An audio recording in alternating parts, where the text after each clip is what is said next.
With the Russian advancing on a daily basis and Donald Trump pushing for peace, Zelensky has unveiled his most audacious proposal yet.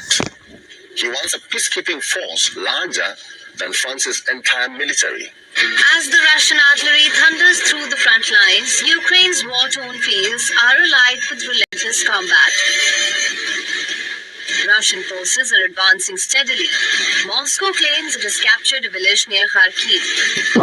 The Ukrainian military says Russian forces are firing over 6,000 artillery shells daily, along with 3,000 kamikaze drones. Against this onslaught, Ukraine's forces find themselves increasingly outgunned and outnumbered. As Trump's return to the White House signals a potential shift in U.S. support, Zelensky is pivoting towards Europe with a startling request, seeking 200,000 allied troops to guarantee any future peace deal.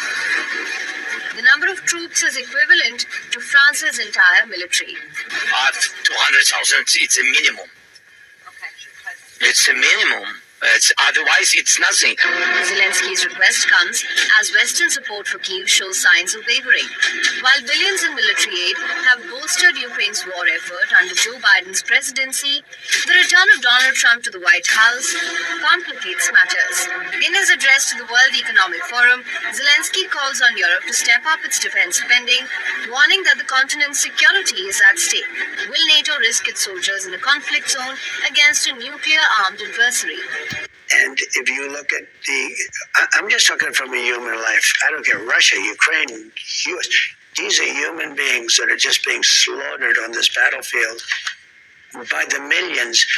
They've already died in cities. The cities are like demolition sites there. Many people died. One thing with the Ukraine war, you're going to find many more people died. Do you know they've lost about 850,000 Russian soldiers and 700,000 Ukrainian soldiers? So the field is interesting because it's very flat. It's great farmland, okay? It's very flat. There's no protection. The only thing that's stopping a bullet that gets shot, they can go for miles, is a human body. And they're being hit left and right. And they're losing millions of people. Young, beautiful people are dying on the battlefield. And it's got to stop. Russia is intensifying its bombardment campaign as it strikes multiple Ukrainian cities. Moscow fired Iranian-made Shahed strike drones as it targeted the central city of Cherkasy.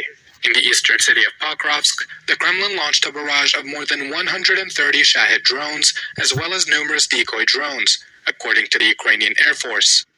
Local authorities say 3 multi-story buildings and 3 houses suffered extensive damage. The drones set ablaze a large portion of a 9-story building covering 1 square kilometer. And